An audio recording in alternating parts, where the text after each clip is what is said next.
색다른 관점과 따뜻한 시선, 지역을 보는 새로운 눈. 전북 CBS 사람과 사람.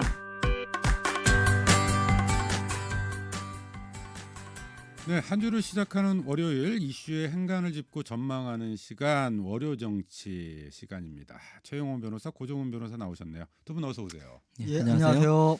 자, 오늘은 옛 대한방직 부지 관련해서 어떻게 개발할 것인지 그 시민 평가단이 권고안을 마련을 했어요. 좀 그 내용에 대해서 좀 살펴봤으면 좋겠는데, 고종훈 변호사, 예. 일단 시민공론화위원회 권고안 좀 내용을 간략하게 좀 소개해 주실까요? 네, 대한방직 공론화위원회가 지난 2월 25일 최종 권고안을 전주시에 전달했는데요.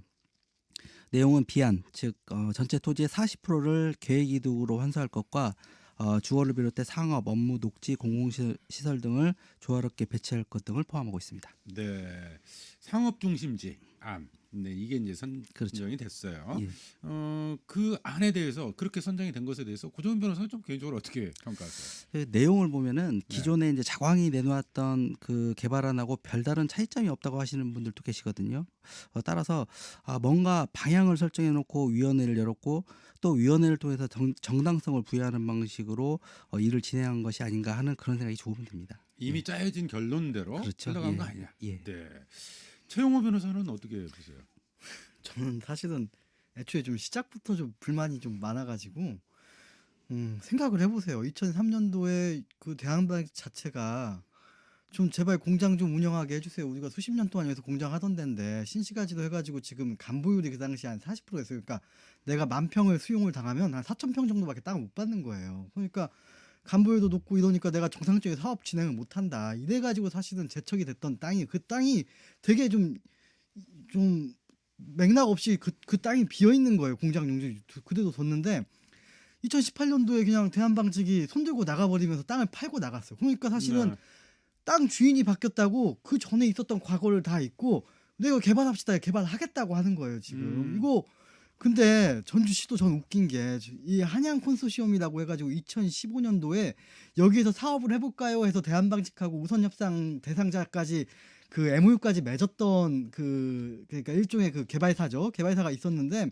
그때 전주시가 코웃음도 안 쳤거든요. 네. 여기는 안 돼. 우리는 지금 아파트 지을 계획도 없고 여기는 안 돼 이랬던 데인데 2018년에 대한방직 땅 팔고 나가니까 전혀 어떠한 새로운 어떠한 그 대상자가 된 것처럼 이 역사는 다 제쳐놓고 개발을 마치 해야 되는 것처럼 여론이 조성이 되고 전주시도 못 이긴 척 지금 공론화위원회까지 구성을 했거든요. 근데 저는 여기서 또 한 가지 짚어야 될 게 2003년도에 전주 신시가지가 조성이 되면서 그 당시 시장은 김한주 시장이고 그 당시 지금 김승수 시장도 전주시에서 일했어요. 그럼 제척했을 때 대한방직 관련 다 아시던 분들이거든요. 네. 그럼 그 당시에 왜 제척했는지 여기에 대해서 지금 한마디 더 설명을 하셨나요? 안 하셨어요. 이거 좀 누가 책임을 져야 될지 저는 좀 애초에 이게 왜 이렇게 진행되는지도 모르겠고 왜 어느 순간에 업자가 한 명 와가지고 무슨 자광 123층 타워 짓는다고 하니까 와 하면서 박수치고 막 당연히 돼야 될 사업처럼 된 것 자체가 우습다는 게 사실은 제 입장입니다. 그러니까 A안, B안, C안 어느 것 할 것 없이 애초부터 첫 단추가 잘못 끼어져 있는 그런 사안이었다. 여기서 솔직하게 내가 잘못했다. 그 당시에 잘못된 결정이 있었고 그럼 이거 한번 짚고 넘어가. 그래도 놔둘 수는 없으니까 짚고 한번 넘어가자. 이게 사실은 논의의 시작인데 논의의 시작조차 없이 또 어느 순간 업자가 와가지고 뭐 이게 지어지고 전주의 발전입니다 하니까 와 박수 치면서 또 넘어갑시다 뭐 지어야 됩니다 이렇게 하는 것 자체 여론 조성 자체가 알겠습니다. 이상한 거예요. 당시 수용 당시에 간보율이 60%였어요? 수용 당시 간보율이 제가 그 당시에 이제 찾아오면 주거지역 52.5%, 준주거 66.9%, 중심 상업지역 75.6%예요. 그리고 전체 상업지역은 76.5%. 그러니까 간보율 평균이 59.9%예요. 60%예요. 네, 알겠습니다. 자, 이제 그런 상황들, 그런 것들을 우리가 이제 염두에 두고 어쨌든 이후에 일련의 상황들이 진행이 됐어요. 진행이 되면서 결국 이제 여론은 개발은 필요하다. 근데 용도 변경을 하고 그에 따라서 막대한 특혜가 발생을 하니 이 특혜에 대해서 환수하는 게 필요하지 않느냐. 뭐 이런 여론들이 좀 나섰습니다. 그러면서 이번 권고안을 보면 용지의 40%를 환수하는 안으로 결정이 됐거든요. 고전 변호사 좀 어떻게 보세요? 그러니까 이제 공론화위원회가 권고한 환수 비율이 40%인데요. 그런데 그 대한방직 부지가 포함된 서부 신시가지 개발 수용에 그 전주시가 적용했던 평균 간보율이 약 60%였어요. 아까 최 변호사님이 말씀하신 대로요. 따라서 같은 지구대인데 이렇게 차이가 크게 나는 점 이해를 못하겠고요. 또 이에 대해서 시민사회단체가 이것을 특혜라고 지적을 하면서 또 기자회견도 하고 그랬거든요. 그래서 네. 환수 비율 문제는 계속해서 논란거리로 남을 것으로 보입니다. 네. 공론화의 입장을 좀 들어보니까 뭐 애초 자광은 부지 전체를 상업용지로 바꿔달라고 했는데 그나마 그걸 6대 4로 한 거다. 좀 이렇게 설명을 하고 있던데 뭐 우리 두 분 말씀 쭉 들어보니까 이건 얼토당토하다. 자광의 일부에서는 그래서 자광에 이게 꽃놀이패를 지어준 거 아니냐 이런 평가가 있는데 그런 평가하고 좀 같은 의견이신 것 같네요. 재용 변호사. 거기는 지금 자광 네. 같은 경우에는 핵심은 시간이에요. 지금 이자 비용으로 2천억을 지금 대출을 하면서 땅을 산 건데 그러니까 이자 비용을 따지자고 하면은 1년에 한 200억 정도 예상이 될 거예요. 그러면은 그 수백억 대가 지금 연 단위로 늘어나는 상황에서 지금 이게 지체가 될수록 비용이 늘어나기 때문에 40%도 50%는 제 생각에는 큰 차이가 없다고 보여져요. 이 기부채납률이죠. 네. 혹시 이 밖에 또 이번 권고안과 관련해서 좀 우리가 생각해 볼 만한 문제들이 없을지 좀 짚어봤으면 좋겠는데요. 어떠세요, 고정훈 변호사? 좀 짚어볼 만한 부분 또 다른 부분이 있습니까? 결국은 지금 그 권고안이 A, B, C 안으로 나눠졌는데요. 그 이제 A 그 뭐랄까 그 여론을 수렴하는 과정에서 뭔가 이제 구체적으로 어떤 공론화가 이루어지지 않고 안을 기본적으로 만들어 놓고 그것에 대해서 찬반 투표 비슷하게 그렇게 그것을 기반으로 해가지고 지금 이 안이 나온 것들이거든요. 그래서 좀 더 구체적으로 세부적인 논의를 할 수 있는 그런 공론회장이 좀 마련됐으면 좋았을 텐데 그런 것들이 없이 그냥 객관적인 소위 말해서 객관식 뭐 다 이렇게 찍듯이 여론조사를 해서 또 그걸 기반으로 해서 이 권고안이 나왔다는 것 자체가 좀 문제가 있지 않나 그렇게 생각이 듭니다. 자광은 이 안을 받을까요? 고정훈 변호사 보시기에 어떠세요? 당연히 뭐 받는다고 봐야 전주시가 말씀이시죠? 아니 자광 측에서. 네네. 네, 자광 자광. 측에서 네 만약에 전주시가 이 공론화위원회에서 결정된 권고안대로 네. 자광 측에 제안을 하면 그걸 가지고 협상을 한다면 자광 측에서 받아들일까요? 뭐 당연히 받을 것 같아요. 네, 왜냐하면은 자광 쪽으로서 손해할 게 없다.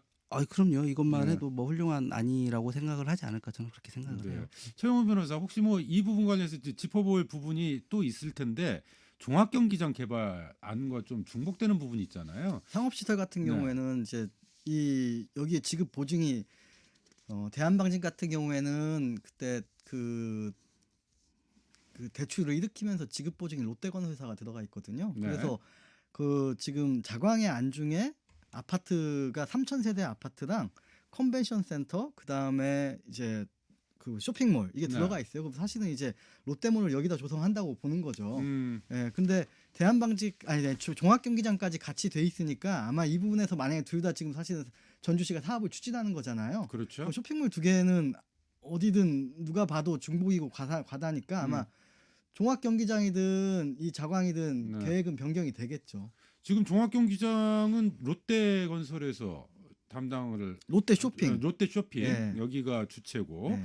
대한방직은 지금 자광인데 이것에 대해서도 롯데에서 지금 지급 보증을 지급 보증이 롯데 건설로 가 네. 있고 자광이라는 회사의 그 전에 사업 이력을 보면은 그 용인 쪽에서 다 그 롯데 캐슬이란 어떤 아파트를 짓던 시행을 하셨던 분들이에요. 이게 롯데건설 관계사다 네, 뭐 네. 이런 관계사 평가들이 제가 나왔어요. 생각했을 땐 관계사까지는 아니고 롯데와 계속 사업을 같이 했던 데예요. 네. 그러면 어쨌든 자체적으로 이 롯데 측과 자광 측 간의 교통 정리가 좀 될 거다. 거기까지 제가 잘 모르겠네요. 네. 아니 이러면 뭐 대한방직은 뭐 롯데타운이 되는 건가요? 제 생각엔 네. 그랬던 것 같아요. 예. 네, 알겠습니다. 자, 앞서 이제 김수승 시장의 역할에 대해서 우리 최용호 변호사가 좀 평가를 해주셨어요. 그 동안의 이제 과정이나 역사에 대해서 좀 알 텐데 이런 것들 시민공론화위원회 떠넘긴 거 아니냐? 좀 이런 지적이셨는데 고정 변호사도 좀 비슷한 생각이신가요? 네, 뭐 저도 비슷한 생각이고요. 그 종합경기장과 관련해서 마지막으로 한 말씀 드리면은 지금 그 전주시가 종합경기장 부지를 3분의 1을 숲으로 조성한다고 하지 않습니까? 그런데 그 숲을 조성하기 위해서는 한 1,500억 정도 예산이 들어간다고 해요. 그런데 지금 이에 대한 재원 방안도 뭐 구체적으로 마련되어 있지 않은 걸로 알고 있고요. 그리고 또 2년 전에는 그 백화점 층수도 4층으로 한다고 했다가 지금 뭐 7층으로 한다고 하고 또 면적도 많이 늘어난 상태거든요. 자꾸 말이 바뀌는데 그래서 이제 최종적으로 어떻게 진행될지는 지켜봐야겠지만 과연 부지의 3분의 1을 숲으로 조성할지는 상당히 의문인 상태이고요. 네. 또 그리고 이런 상황에서 대한방직 부지에 대해서도 개발 일변 들어간다? 이건 좀 문제가 있다고 봐요. 또 최근에 글로벌 스탠다드가 도심을 녹지화해서 시민들을 어떤 쉼터 이런 것들을 만드는 것이 기준이 되지 않습니까? 그렇기 때문에 전주시에서도 이런 것들을 이런 기준을 가지고 개발 계획을 세워야 되지 않나 이렇게 생각합니다. 네. 최용호 변호사께는 이렇게 질문을 드려볼게요. 현 시점에서 종합경기장과 대한방직 그 옛 부지 개발 문제 좀 어떻게 해야 되는지 좀 어떤 방향에서 문제를 풀어가야 될지. 제가 이런 말 하면 이제 그럼 놔두자는 거냐 이런 얘기 하실 거예요. 저도 뭐 거의 그렇게 하면 사실 어떻게 해야 되나 그런데 모르겠어요. 종합경기장 같은 경우엔 본인들이 뭐 공약도 있고 본인이 2번이나 시장 되시면서 했던 사업이니까 거기는 뭐 공약과 자기가 어떻게 할지에 대해서 이제 지금 계획을 좀 변경한 거니까 거기에 대해서 알아서 책임져서 진행을 하시면 돼요. 근데 이제 저는 대한방직 같은 경우에는 그럼 놔두라는 거냐? 아니요. 기다리시라는 거예요. 지금 충분히 책임을 물었냐 이거예요. 대한방직. 지금 이거는 대한방직이 사업을 한다고 생각을 하시면 돼요. 그래서 대한방직이 사업을 하는데 우리는 어떤 책임을 묻고 왜냐하면 공도학은 지금 20 운영을 하겠다고 하고 일자리를 만들겠다고 했던 어떠한 책임이 있기 때문에 얘기를 드리는 거거든요. 근데 거기서 땅 팔고 떠났다고 아무런 책임이 없다? 이게 말이나 되는 거예요. 네. 그 역사를 알고 있어요. 사실은 자광이 모르는 거 아니에요. 사실은 왜냐면 이거 되게 좀 재밌는 일들이 많이 있는데 다 알고 있어요. 근데 마치 이제 나는 전혀 대한방직과 관련이 없고 난 땅 샀으니까 이제 지금 다 새로 시작하자 이게 아니라는 거잖아요. 네. 그러니까 자광 측의 이자 부담을 전주시가 앞서서 생각해서 이 개발안을 서둘러 마련하고 이렇게 좀 진행할 이유가 어디에 있겠느냐? 좀 이런 말씀도 포함이 되어 있는 것 같네요. 알겠습니다. 대한방직 부지 문제 여기까지 좀 이야기를 해보고요. 다른 이야기 좀 해보죠. 차기 대권 레이스 윤석열 검찰총장이 이제 드디어 정치 행보를 본격화하고 있다 이런 평가들이 나오는데, 근데 최근에 정치 행보 중에서 눈에 띄는 게 있더라고요. 이게 지금 그 비문 인사긴 하지만 어쨌든 민주당 계열인 정대철, 김한길 전 의원을 접촉했다 이런 소식이 좀 들려오거든요. 고종윤 변호사, 네. 네, 이런 것은 뭐 어떻게 해석을 해야 돼요?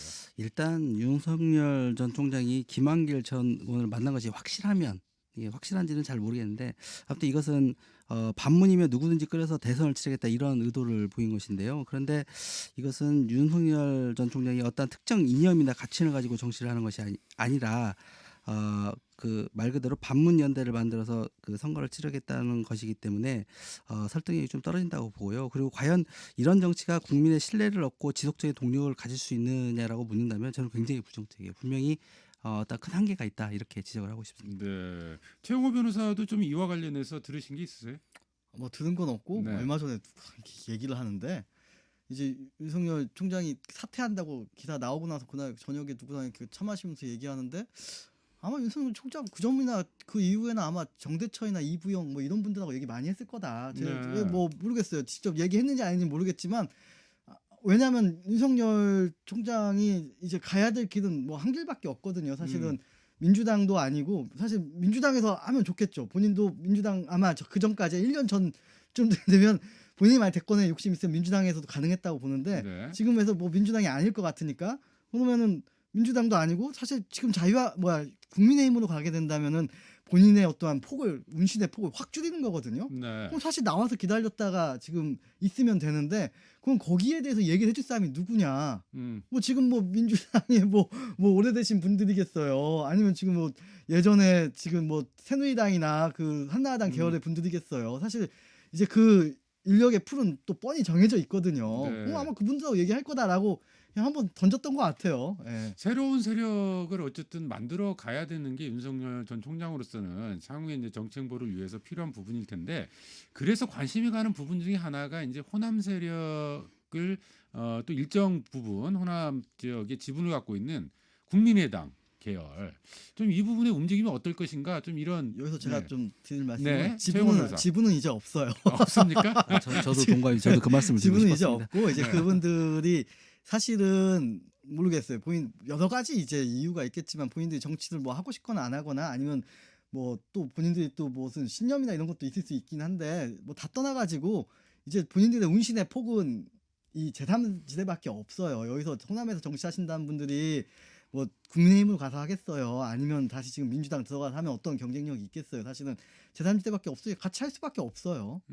결국 그러면은 같이 갈 수밖에 없다. 제3지대에서 예. 묶일 수밖에 예, 없다. 예. 그러니까 정동영, 유성엽 전 의원의 향후 행보와 관련해서 이제 좀 궁금해하시는 분들이 있어요. 그래서 혹시 같이 하시는 거 아니냐 좀 이런 의견이 있었는데 고정훈 변호사는 좀 이런 분석에 대해서 어떻게 평가하고? 이미 그 뭐 정동영 의원이나 유성엽 의원 같은 경우에는 다수 그 국회의원을 여러 번 하지 않았습니까? 그리고 이제 저번 선거에서 그 어떤 그동안의 정치 행보에 대해서 시민들한테 평가를 받았다고 생각하기 때문에요. 뭐 윤석열 전 총장이 나온다고 해서 같이 어떠한 정치적인 재개를 모색한다? 그것이 과연 국민들에게 설득력이 있을까를 봤을 때 그리 설득력이 있다고 보이지는 않아요. 네. 뭐 최영호 변호사도 같은 뭐 말씀이신 것 같아요. 네. 그러니까 만약에 한다면 그렇게 제3의 길, 제3의 영역 세력에서 함께 만나지 않을까 좀 이런 전망을 해주신 것 같고 뭐 그거 관련한 구체적인 이야기가 나온 바가 없기 때문에 그냥 저희가 설 수준에서 이야기를 좀 나눠봤던 것 같습니다. 그런가 하면 이낙연 대표요. 지금 대선 1년 앞두고 내일 이제 사퇴 시한이거든요. 사퇴할 걸로 보여져요. 대권 도전은 좀 염두에 두고 있으니까. 근데 지지율로만 놓고 보면 뭐 대표로서 득보다는 실이 많았던 것 같네요. 고정훈 변호사. 네, 뭐 그렇게 보시는 분들도 많은데요. 네. 이낙연 대표 성격이 옆에서 보면은 어떻게 뭐 본인에게 불리한 일이 있다고 해서 피해가는 성격은 아니거든요. 이게 상당히 원칙을 중시하시는 분인데 어차피 임기 말에 대통령 인기가 떨어지면 본인의 지지율도 동반할 것은 뻔한 일이지 않았습니까? 그럼에도 불구하고 당대표를 맡은 것은 거대 여당의 대표로서 중심을 잡고 개혁을 완성하고자 하는 그런 의지가 강했다. 저는 이렇게 평가를 하고 싶고요. 다만 이제 뭐 지금 와가지고는 당대표를 맡은 것이 대선 전략의 어떠한 뭐 실패 이런 건 아니냐 이렇게 보시는 분도 많은데 언젠가는 당대표를 맡았던 것에 대한 제대로 된 평가가 이루어질 것이기 때문에 네. 당장은 실이 컸다라고 보는 것은 좀 빠른 평가지 않나 싶습니다. 예. 근데 뭐 현실적으로는요.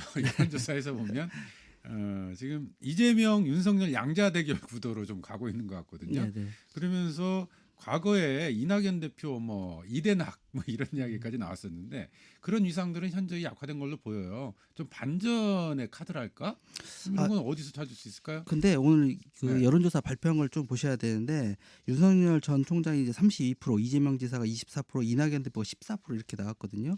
그러니까 윤석열 전 총장이 오히려 이재명 지사의 지지율을 깎아먹고 있어요. 이낙연 대표는 뭐 그대로 가고 있고요. 그래서 윤석열, 이재명 양강 구도로 갈지는 좀 더 지켜봐야 될 것 같고요.